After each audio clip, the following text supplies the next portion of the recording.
Hello again there, YouTube fans. This is the Real Creepy Doll Man here. I'm back with an all-new episode. But this is not a normal episode. This is a double episode. So that means the Real Creepy Doll Man will work twice as hard for all YouTube fans and all you diehard Real Creepy Doll Man fans from around the world. It is March the 22nd of 2021. Time is now 2:58 a.m. Now we continue. The Real Creepy Doll Man from Louisville, Kentucky tells another true story. Now we go back to tell there's not just one Annabelle, but there are two real Annabelles. One in Monroe, Connecticut, and the other one in Louisville, Kentucky. Now, I went back to say, just bring it back up to speed from the very last part one, what I said, and continue from there.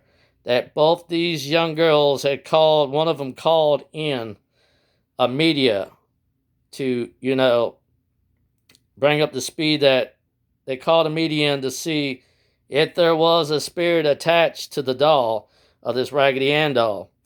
And in doing so, calling the media, and they had a probably sort of a seance to speak to the spirit. As they got a name out of the doll, it gave the name Annabelle Higgins to the media, the psychic. And in doing so, it lied to both, not just the two girls, but also the psychic as well, because it was using her as a, waiting to lie and say what it truly was. It claimed to be the spirit of a 6, 7, or 8-year-old little girl named Annabelle Higgins, and it claimed to died at the apartment where both these girls lived. And in doing so, they believe in that story that the spirit had told both these young girls, or should these young women that's in their probably late 20s, both Donna and Angie. So they allow permission for the spirit to move in the doll vessel. When they did that, this is when all the chaos began. It was just beginning because Angie's boyfriend, Lou, is what his name is actually dating Angie at the time. And that she was the roommate of Donna. And in doing so, he decided to stay over there one day. And in doing so, he was sleeping on the sofa. And in doing so, they're in the chair in the other room, across from the other room, he dreamt that the doll had strangled him. And then 7 slashes appeared upon his chest. And in doing so, it had blood pouring through, probably come through his chest from where the slashes were. Now, these are invisible slashes. You see these slashes every day. I had, Ian myself, telling the truth, that I had slashes, but not deep, cuts to be seen. Now, these slashes wasn't really deep. They were to make it to be like a welt of a scratch on mine. But it took me longer to heal because I am older.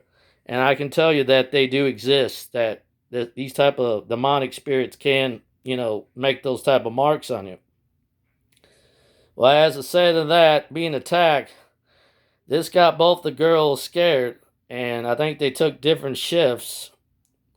They always found the doll of the Raggedy Ann in different rooms, in different positions. And other things, they've been hearing magic whispering. And they also seen lights. Now, these lights, I'm going to tell you what they are. They're orb spirits is what they saw. Something that was never seen before by them, but they claim to see them as lights itself. And then, as that happened, they decided they got even more scared, both Angie and Donna. So they both decided to go on the same shift together, I think. And then they found also parchment paper. And this paper was so old, they don't know where the paper came from. And there were notes saying, "Help me, help us," on some of the notes. And that freaked out the girls more. So they decided to stay on the same shift together at the hospital. When they come home together one day, they noticed that the Raggedy Ann was standing straight up on both of his legs near the door to greet them as they opened the door. But that doesn't end the ordeal here, because now the Real Creepy Doll Man is going to tell you something that has never been told. I'm going to give you the missing piece that was missing from this ordeal. From the real creepy doll man's point of view, there's a piece missing from the puzzle. You know how the puzzle is when you get a puzzle?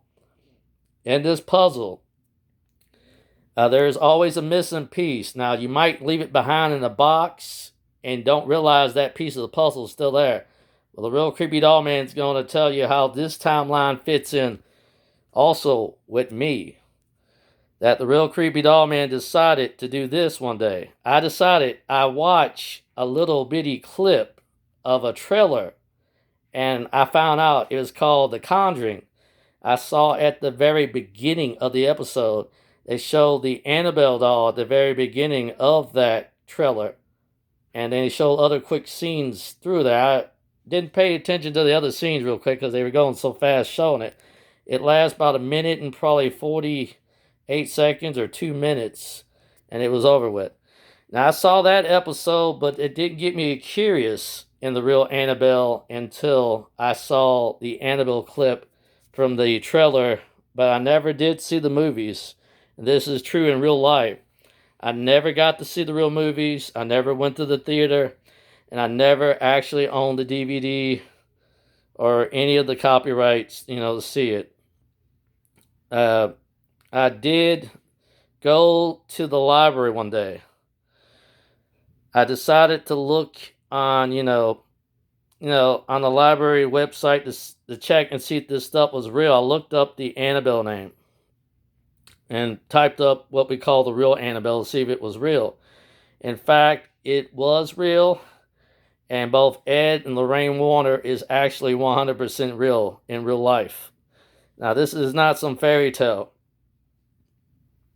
But this is actually in true life that both these people actually exist.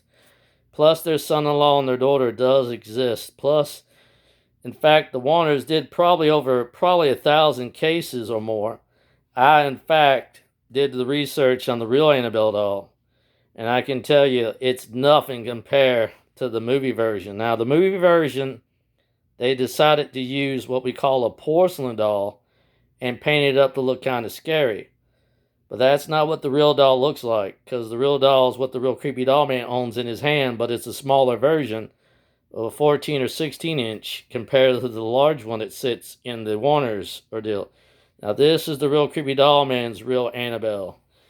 Now, before we get into telling where this doll came from, I'll have to continue why, because it fits in the timeline. I got very obsessed, or should I say obsessed, with the real creepy doll named Annabelle. In doing so, being, very obsessed with the doll, I wanted one of my own. Wanted a spirit, because I got involved in the spirit dolls after that. And I was hoping to get one.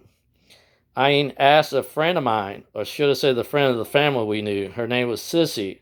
Before her passing, I asked if she could find me a Raggedy Ann doll. No luck. But, I found a doll before that, and I didn't know it was haunted, and her name is Queen, the haunted doll. And there was a spirit attached to without me knowing. I bought this one back when I went to the flea market. But the timeline gets worse because I still wanted a Raggedy Ann of my own. Couldn't find one. So in doing so, I ended up shying the haunted doll instead. And for a while, I still wanted one. I was still obsessed wanting, a doll. Reason why I wanted the doll is because I was going to do a Halloween thing with it. By doing a Halloween prop, probably to put outside to scare the kids and try to make it look just like the one that set in the Warner's home. That's why I got very obsessed with this. But I can tell you that it got worse as time went by. Now, I did get involved to tell you there are spirits in this very house.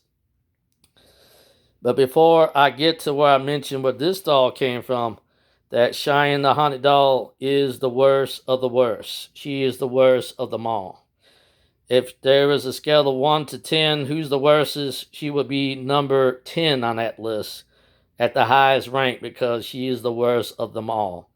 Compared to Annabelle, she would be a saint. Compared to her, she has done many things in the past to prove that she is the more dominant force here. and also more the dominant female here in this group. But let's go back to the question now. That I said I wanted to get an Annabelle of my own. But instead of doing so, I went to an antique mall to get one. It wasn't this one because it was a different one. And this was July the 3rd of 2016. No luck finding a big one, but I found a small one. And in doing so, it wasn't very big, so I wasn't really happy what I had. And then, I also did a lot of things because I wanted one badly. No such luck there. So what happened was I was kind of aggravated and upset. But then I had a call from one of my cousins because I told her I was looking for one, and her name is Anna. And her son is actually one that portrays being the real creepy Ghost Hunter Jr. Not creepy doll man. The real creepy Ghost Hunter Jr. Sorry about that. But he actually appears in my episodes. Her son does. And he been getting me into these crazy episodes ever since. And ever since I've been in these episodes, I hadn't stopped reproducing one yet. But, it gets fascinated. But this go back to saying that this stuff is for real. And I got myself involved in something I shouldn't have. As I went by, they had to ask, watch for part 3 of The Real Creepy Doll Man from Louisville, Kentucky tells another true story on where both of the real Annabelles come from. This Real Creepy Doll Man saying, I will be back to do the next round. So see you to the next round.